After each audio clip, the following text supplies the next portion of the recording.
అపారమైన కృప నాకు అనుగ్రహించారు. ఏ రోజు కూడా ఖాళీగా ఉండకుండా ప్రతిరోజు దేవుని యొక్క సేవలో వాడుపడుతున్నాను. ఈ రోజు వరకు కూడా మరి ప్రతి సంవత్సరం కూడా ఇక్కడ ఏర్పాటు చేస్తున్న ఈ షమీ క్రిస్మస్ కూడా ఆనందిస్తారు. సో ప్రియరా, 2వ అధ్యాయం ఫిలిప్పీయులకు రాసిన పత్రిక 2వ అధ్యాయము 7వ వచనాన్ని చదువుకుందాం. మనుషుల పోలికగా పుట్టి దాసుని స్వరూపమును ధరించుకుని తన్ను తానే రిక్తునిగా చేసుకునేను. ప్రార్థన చేసుకుందాం. ఇంకా చదవాలి, కానీ అంత చదివించినా కూడా ఇప్పుడు దాన్ని వివరించడానికి సమయం సరిపోదు. సో పిల్లల చదివిన దాని గురించి మనం నేర్చుకుందాం. పరిశుద్ధమైన తండ్రి, నీ పరిశుద్ధమైన నామాన్ని బట్టి నీకు స్తోత్రాలు చెల్లిస్తూ ఉన్నాం. ఈ దినాన ఈ ప్రాంతంలో ఏర్పాటు చేయబడిన ఈ క్రిస్మస్ ఆరాధన బట్టి నీకు స్తోత్రాలు, చేరవచ్చిన ప్రజలను బట్టి నీకు స్తోత్రాలు. నాయన, నీ పక్షం నిలబడుచున్న నీ దాసుడు అల్పుడు నిష్ప్రయోజకుడు ఎందుకు పనికిరని చెత్తవంటి వాడు. కొద్ది నిమిషాలు దేవ నన్ను మీ సిలువ పక్కన మరుగుపరిచి మీరు మాట్లాడమని ప్రార్థిస్తూ ఉన్నాను. పరిశుద్ధాత్మ దేవ, మన తరమ కలిసి మన తండ్రి అయిన దేవాది దేవుని మహిమపడతాము. మన తరమ కలిసి మన ప్రభు అయిన యేసుక్రీస్తు నామాన్ని పైకెత్తుతాము. ఆయన నామాన్ని ఘనపరుద్దాం. ప్రభువా, నాకు సహాయం చేయమని నీ ప్రజలతో ఈ మైక్ శబ్దం ఎంతమంది అయితే వింటున్నారో వారందరితో మీరు క్షుణ్ణముగా స్పష్టముగా వారితో మాట్లాడమని యేసు నామం పేరట అడుగుచున్నాను తండ్రి, ఆమేన్. పిల్లరా, క్రిస్మస్ అంటే యేసుబాబు మరియమ్మకు పుట్టాడు, జ్ఞానులు బంగారం తెచ్చారు, గొర్రెలేమో యేసు ప్రభు దగ్గరికి వెళ్ళి గొర్రెల కాపర్లు దేవతతో వచ్చి వారితో మాట్లాడింది అని ఇలాంటి వర్తమానాలు కోరుకుంటూ ఉంటారు. ఇలాంటి వర్తమానాలు పిల్లరా ఆస్వాదిస్తూ ఉంటారు చాలా మంది కూడా.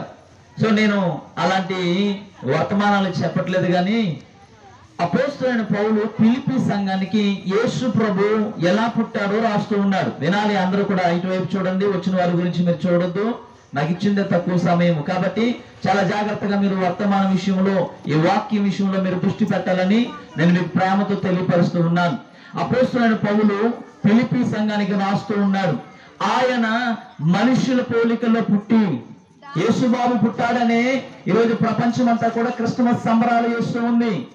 యేసుబాబు పుట్టాడనే, యేసు ప్రభు పుట్టాడని లాలి లాలి అని చాలా పాట పాడుతూ ఉన్నారు. యేసుబాబు పుట్టాడనే పిల్లగా ఆయనకు సంబరాలు చేస్తున్నారు. ఎలాగంటే అంబరాలను అంటేలాగా చేస్తున్నారు. ఇదంతా ఈ యొక్క వ్యవహారం అంతా కూడా యేసుబాబు పుట్టాడు, యేసుబాబు పుట్టాడు, యేసు ప్రభు పుట్టాడని ఆయన పుట్టినది మొదలుకొని సంబరాలు యావత్ ప్రపంచం అంతా కూడా పిల్లగా ఈ పండుగను, ఈ క్రిస్మస్ ఆరాధనను జరిపించుకుంటూ ఉన్నాయి. ఎక్కడ ఈ యొక్క ఏ వీధులు ఖాళీ ఉండవు. ఏ రోజునను 31 రోజులు కూడా క్రిస్మస్ ఆరాధనలే, యేసుబాబు పండగలే, యేసుబాబు పుట్టినరోజులే. ప్రతి ఒక్కరూ ఆయనకు కేకులు పెట్టడమే ఇదే జరిగిపోతూ ఉంది. అయితే అపోస్తలుడైన పౌలు ఫిలిప్పీ సంఘానికి రాస్తున్న మాట ఏంటో తెలుసా? యేసు ప్రభు మనుషుల పోలికగా పుట్టాడు. అసలు మనుషుల పోలికలో పుట్టవలసిన అవసరత ఎందుకు ఏర్పడింది? అది తెలియాలి ఈరోజు క్రైస్తవ్యానికి, అది తెలియాలి సమాజానికి. అది తెలియకపోవడం వలనే నా యేసు ప్రభువుని నానా మాటలు మాట్లాడుతూ ఉన్నారు. అనేక రకాలుగా అనేకమైన పద్ధతులుగా అంటే వినకూడని రీతిగా కూడా వర్ణిస్తూ తిడుతూ ఉన్నారు. నా దేవుణ్ణి పిల్లరా వారు అనేకమైన మాటలు మాట్లాడడానికి గల కారణం ఏంటంటే అసలు ఆయన మనుషుల పోలికలో పుట్టవలసిన అవసరత ఎందుకు ఏర్పడింది?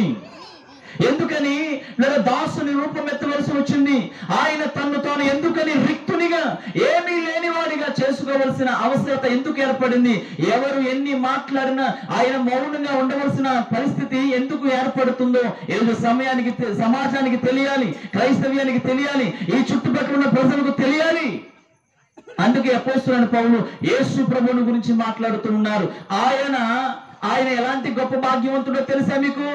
ఆయన ఎలాంటి ఉన్నతమైన స్థితిలో ఉన్నాడో తెలుసా అని కనుక చూస్తే పిల్లగా 6వ వచనంలో కనుక చూస్తే ఆయన దేవుని స్వరూపము కలిగిన వాడై ఉండి దేవునితో సమానముగా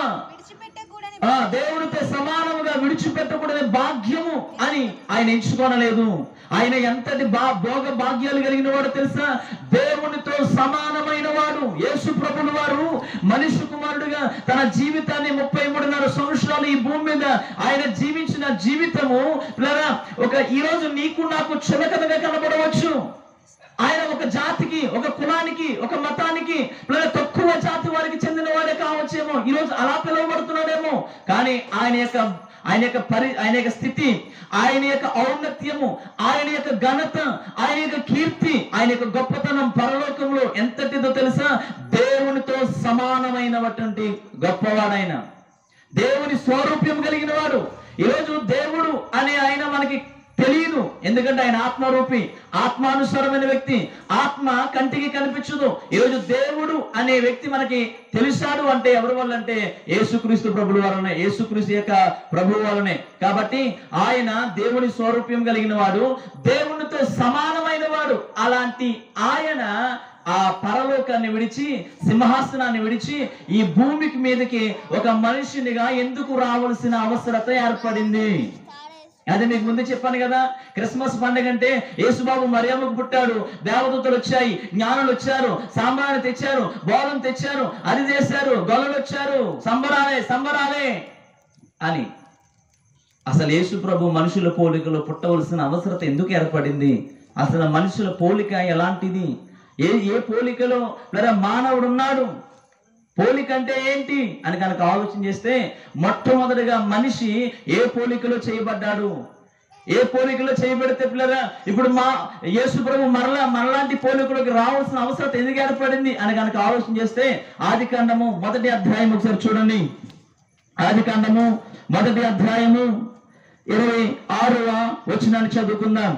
ఆదికాండము 1వ అధ్యాయము 26వ వచనంలో, దేవుడు సృష్టి యావత్తును తయారు చేస్తున్నప్పుడు, కలగ చేస్తున్నప్పుడు తన నోటి మాట చేత ఆకాశం కలుగును గాక, ఆరినేల కలుగును గాక, భూమి మీద చెట్లు కలుగును గాక, పశువులు కలుగును గాక, ఆకాశంలో సూర్య చంద్ర నక్షత్రములు కలుగును గాక, పగలను ఏరుటకు రాత్రిని ఏరుటకు జ్యోతులు కలుగును గాక, వాటిని బట్టే ప్రవాహములు కలుగును గాక. అంటే దినచర్య యావత్ ప్రపంచమంతా కూడా ఈ యొక్క సృష్టి మీద, ఆ సూర్య చంద్రుల మీద ఆధారపడినట్లుగా దేవుడు నిర్ణయించిన తర్వాత ఆయన అంటున్నాడు, మన పోలిక చొప్పున.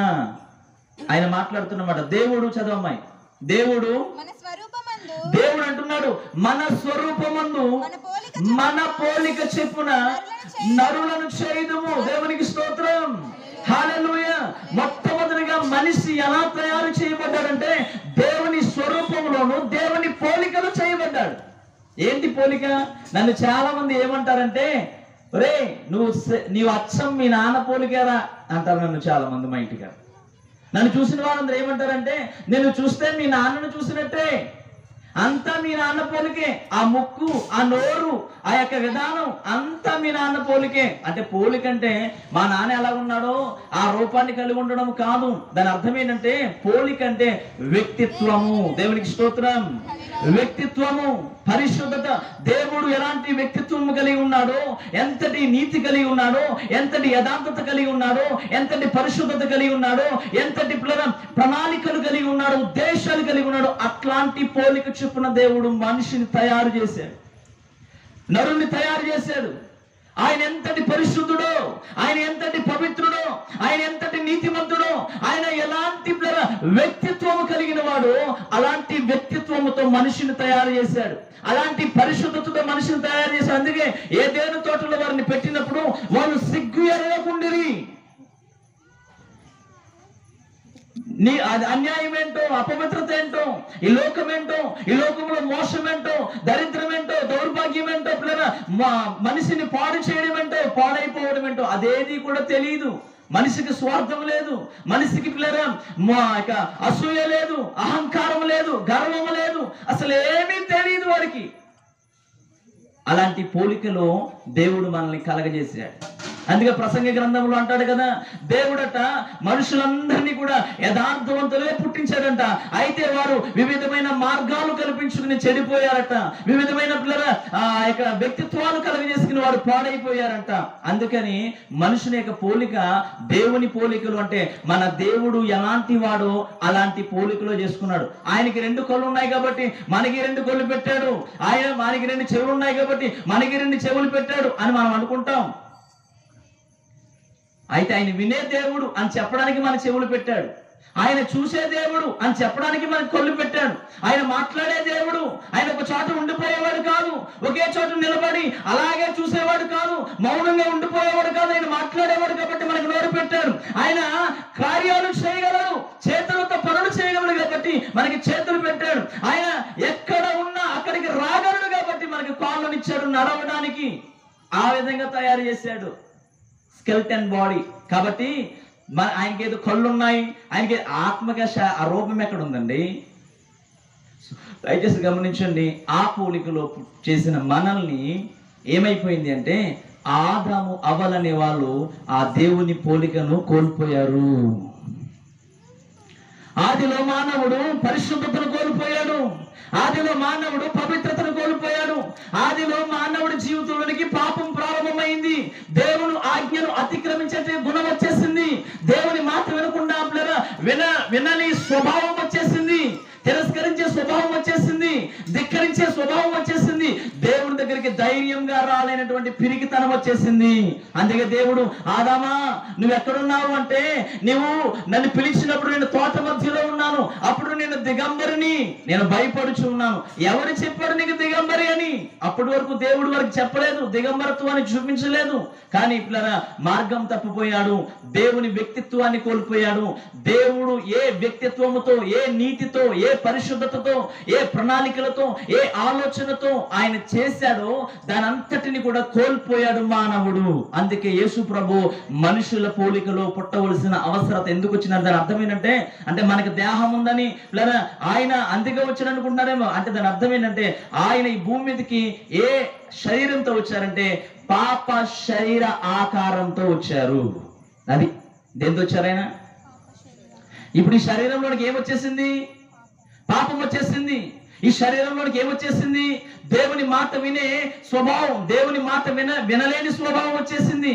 దేవుడు చెప్పేటువంటి స్వభావం ఒకప్పుడు ఉండేది. ఎప్పుడైతే ఆ పండు తినేశారో అప్పుడు ఆ స్వభావం వచ్చేసింది. కాబట్టి ఒకసారి నేను ఆలోచన చేశాను, ఎందుకని దేవుడు అన్ని తోట మధ్యలో అన్ని చెట్లు పెట్టి ఈ మంచి చెడులు తెలివినిచ్చే ఆ చెట్టును కూడా ఎందుకు పెట్టాడు అని నేను ప్రార్థన చేస్తూ ధ్యానిస్తూ ఉంటే, ఆ చెట్టు ఫలాన్ని ఎందుకు తినొద్దన్నాడంటే ఆ చెట్టుకి ఒక అధికారి ఉన్నాడు. అది దేవునికి సంబంధించినది కాదు. ఆ అధికారి ఆ చెట్టుని దాన్ని పాలిస్తున్నాడు. ఆ చెట్టు పండ్లు ఎవరైతే తింటారో అంటే అతని మాట విని వాడు చెప్పినట్లుగా ఎవరైతే చేస్తారో ఇప్పుడు వాళ్ళు ఆ అధికారి మాట వినాలి, వాడికి దాసుడైపోవాలి, వాడికి బానిస అయిపోవాలి. కాబట్టి దేవుడు అన్నాడు, మరి ఆ ఏదైనా తోటలో ఎందుకని ఆ మంచి చెడ్డ తెలివినిచ్చే చెట్టును ఎందుకు పెట్టాడు దేవుడు అంటే, ఏదైనా తోటను ఆదాము అవ్వకి ఇవ్వక ముందు ఆ ఏదైనా తోటలో ప్రధాన దూత అయిన లూసిఫర్ ఉంటా ఉండేది. మీరు ఇంటికి వెళ్ళి చదువుకోండి. యెహెజ్కేలు గ్రంథంలో 28వ అధ్యాయంలో, నీవు ఏర్పరచబడిన దినమున నీవు ఏదేను తోటలో ఉంటివి అంటాడు. అంటే దాని అర్థం ఏంటంటే ఆదాముకి అవ్వకి ఏదేను తోటను ఇవ్వక ముందు ఆ ఏదేను తోటలో ఎవరున్నారు అంటే అంటే లూసిఫర్ అయిన అంటే ప్రధాన దూత అయిన లూసిఫర్ ఉన్నాడు. వాడికి ఇచ్చాడు ఆ తోట, వాడి చేతిలో పెట్టాడు. వాడిలోనికి పాపం ప్రవేశించిన తర్వాత వాడు ఏం చేశాడంటే ఒక చెట్టు నాటుకున్నాడు, అంటే ఒక ప్రణాళికలు వేసుకున్నాడు. ఆ సమయంలో వాడు మోసం చేసి వారిని పాడు చేశాడు. అంటే మనుషులు అందరూ కూడా దేవుని పోలికలో ఉండాలన్నదే దేవుని ఉద్దేశం, యేసులా ఉండాలి. అందుకే ఆ అధ్యాయంలో ఫిలిప్పీయులకు రాసిన పత్రిక 2వ అధ్యాయము 5వ వచనం అంటాడు, క్రీస్తు యేసునకు కలిగిన ఈ మనస్సును మీరును కలిగి ఉండండి. ఇప్పుడు మనకి ఏమి కావాలి? క్రీస్తు మనస్సు కావాలి. మనకి ఏ మనస్సు రావాలి? క్రీస్తు మనస్సు మనలో ఉండాలన్నది ఆయన కోరిక.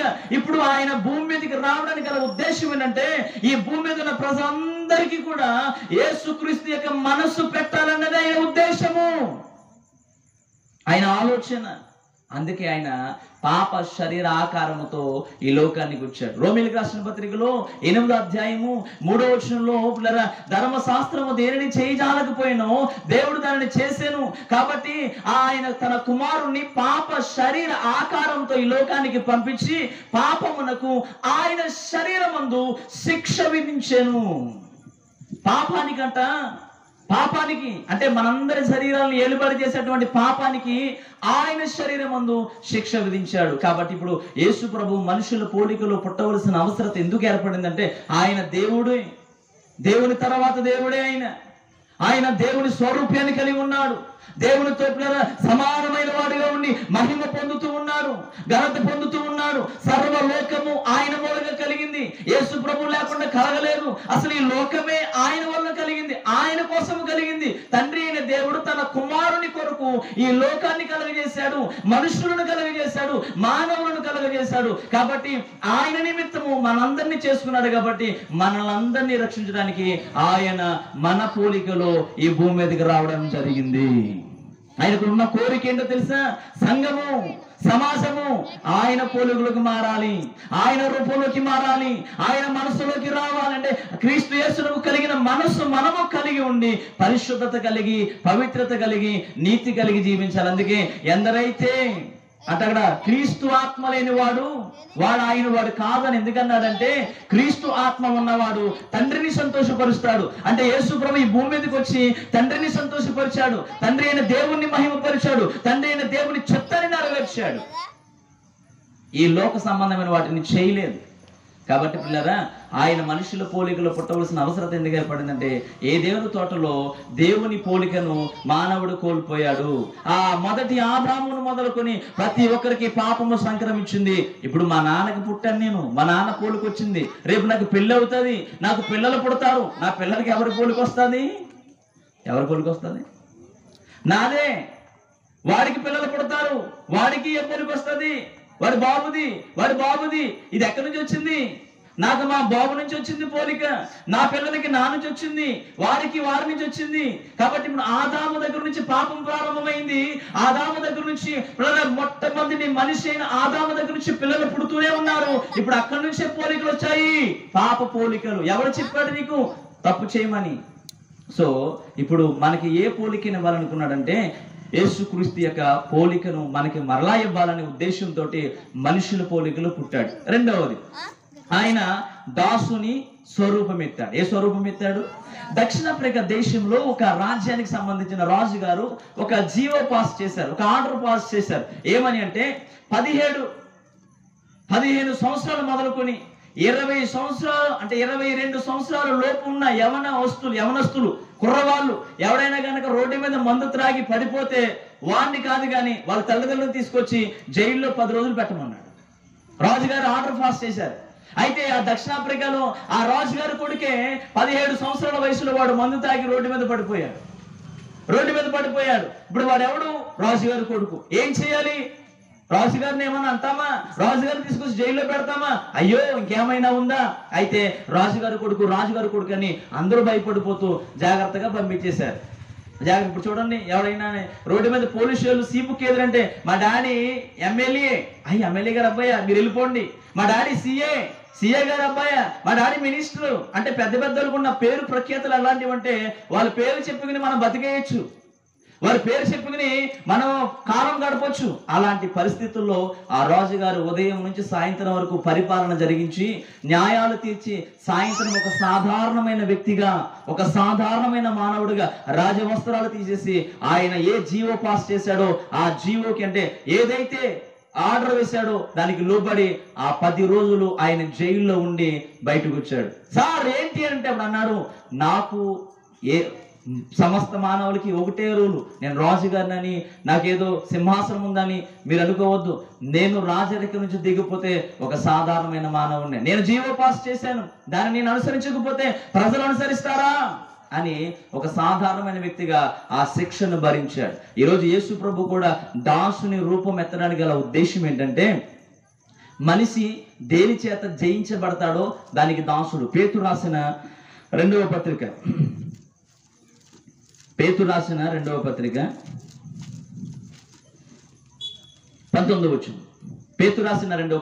2వ అధ్యాయం 19వ పేతురు రాసిన 2వ పత్రిక 2వ అధ్యాయం 19వ తామే భ్రష్టత్వమునకు దాసులయుండి అట్టి వారికి స్వాతంత్ర్యం ఇత్తుమని చెప్పుదురు. ఒకడు దేని వలన జయింపబడునో దానికి దాసుడగును. ఒకడు దేని వలన జయింపబడునో దానికి దాసుడగును. ఈరోజు అనేక మంది అనేకమైన వ్యసనాలకి దాసులైపోయారు. ఒకడు సిగరెట్ చేత జయించబడ్డాడు, ఒకడు దురాత్మల చేత జయించబడ్డాడు, ఒకడు వ్యభిచారం చేత జయించబడ్డాడు, ఒకడు శరీరాశల చేత జయించబడ్డాడు, ఒకడు లోకాశల చేత జయించబడ్డాడు, ఒకడు దురాశ చేత జయించబడ్డాడు, ఒకడు అసూయ చేత. అనే ఈ సమాజం అంతా కూడా పాపం అనే దాసత్వం అనే కాడి క్రింద బానిసలైపోయారు.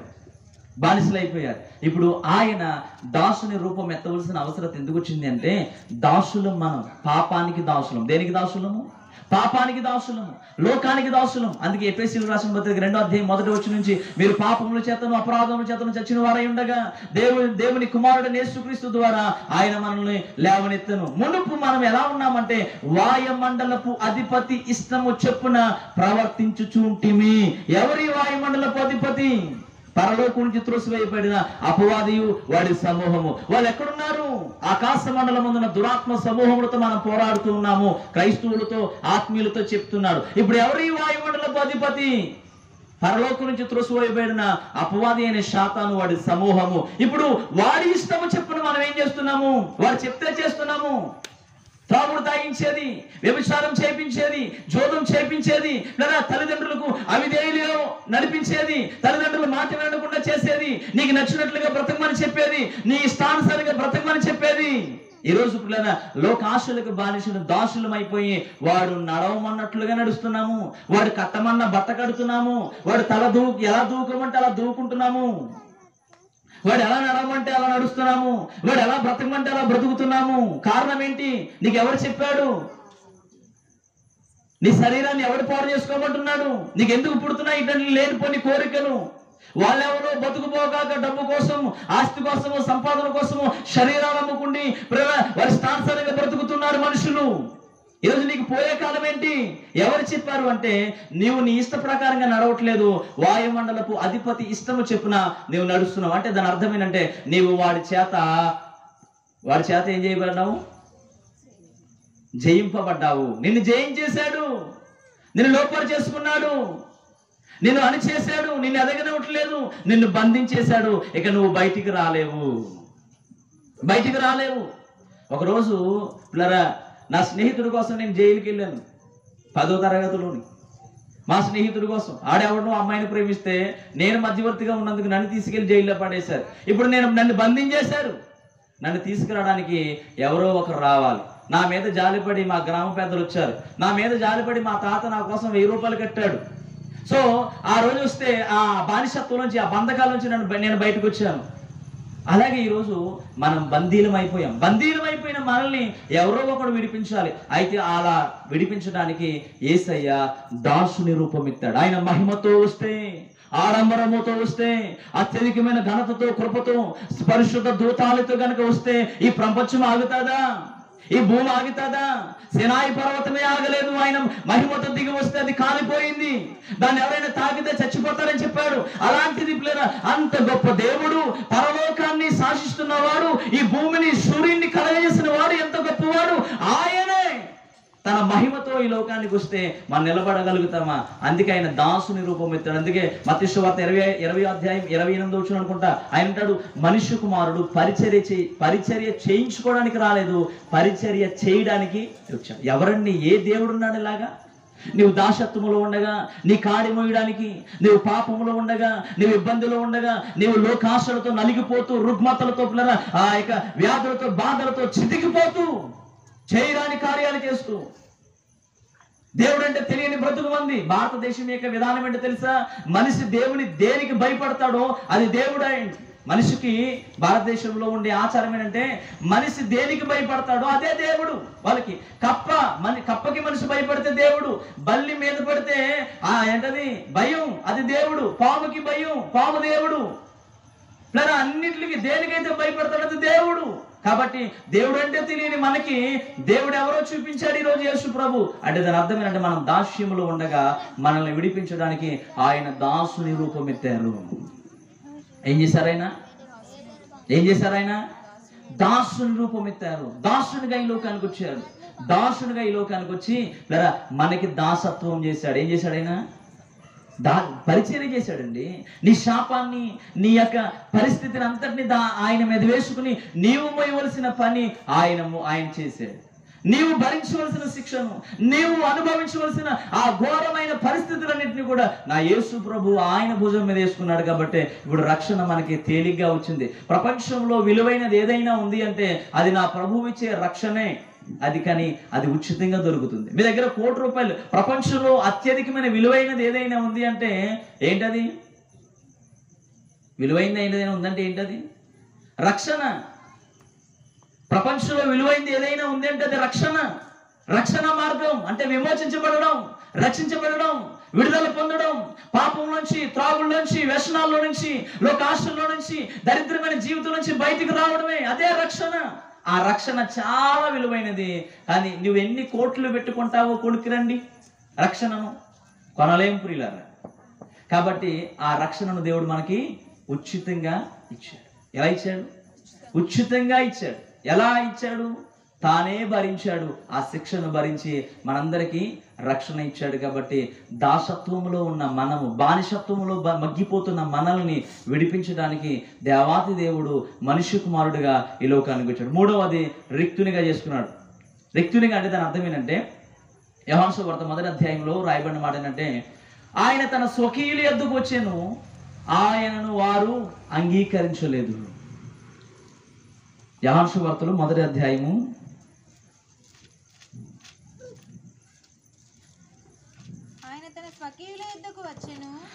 11వ వచనం. యోహాను సువార్త 1వ అధ్యాయం 11వ వచనం. ఆయన తన స్వకీయుల యొద్దకు వచ్చెను, ఆయన స్వకీయులు ఆయనను ఏం చేయలేదు? అంగీకరించలేదు. ఎందుకని? ఆయన మహిమ లేనివాడిగా వచ్చాడు.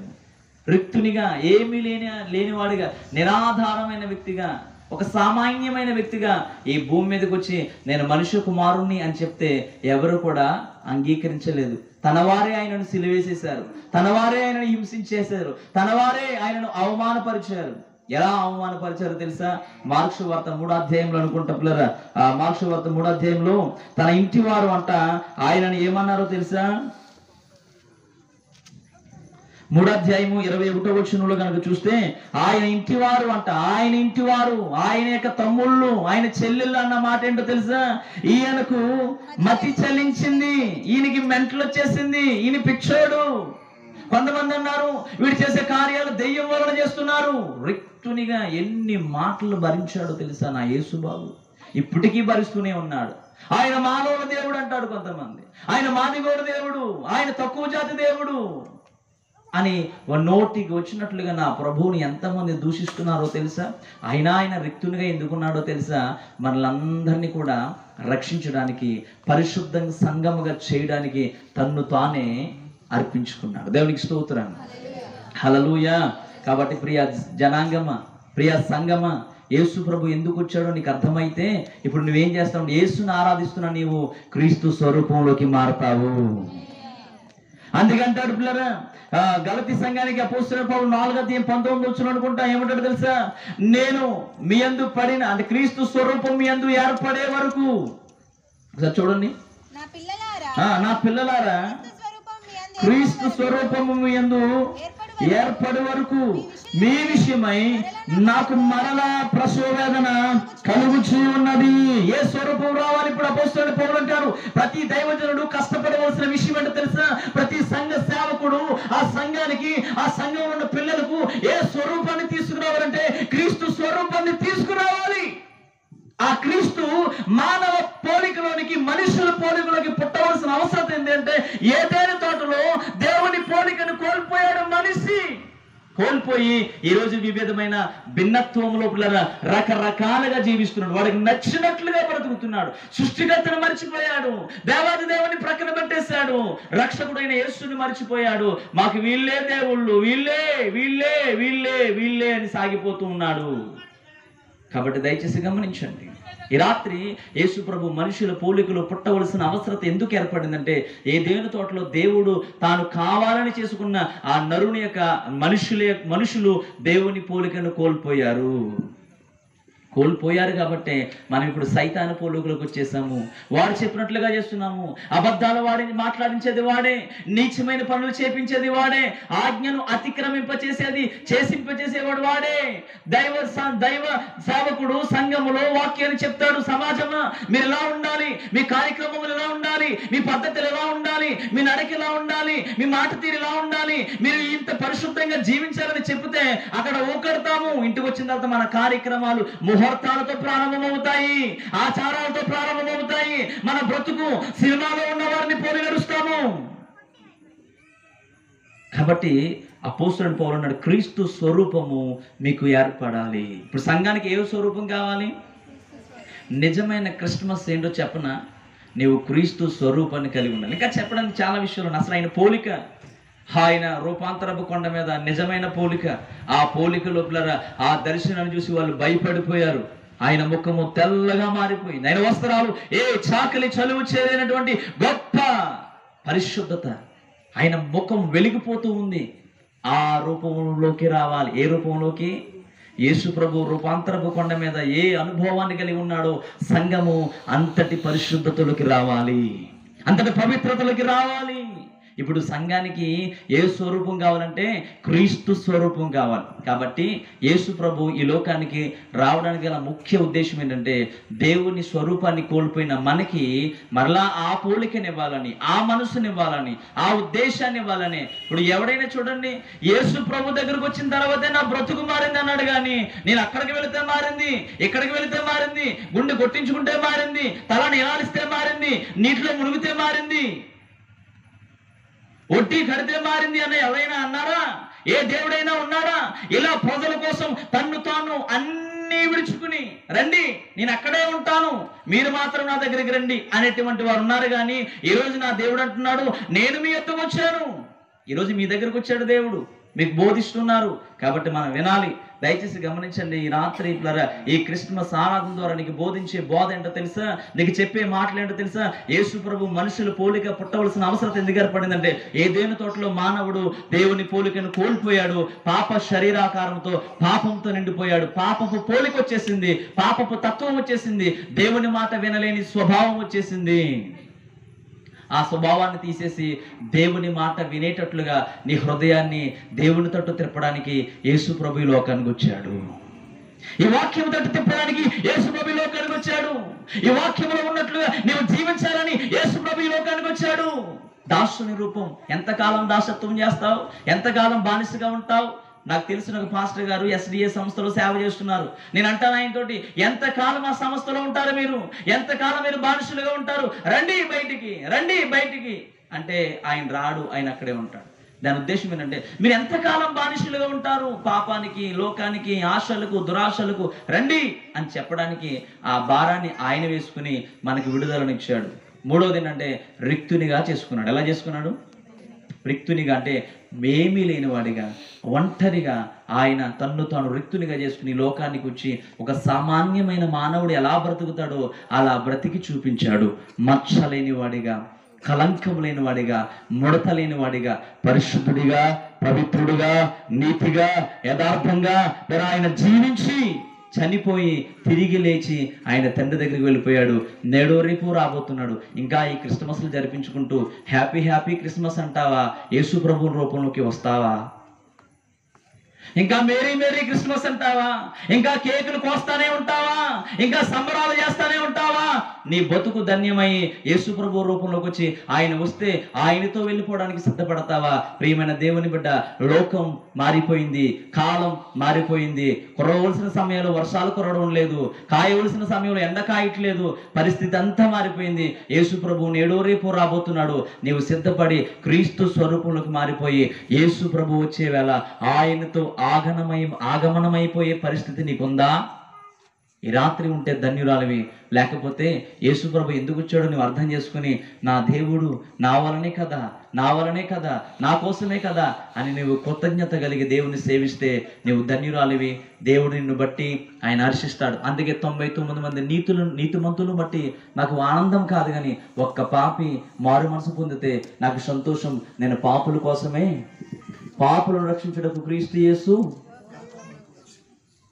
సో మనుషుల పోలికలో పుట్టడం గల ఉద్దేశము, దాసుని రూపం ఎత్తడానికి గల ఉద్దేశము, రిక్తునిగా చేసుకోవడానికి గల ఉద్దేశం ఏంటంటే మన కోసమే, మన బ్రతుకులను విమోచించడం కోసమే. ఈ మాటలు దేవుడు మన వెనుకల్లో ఫలింప చేయనుగాక. థ్యాంక్ యూ మాస్టర్ గారు.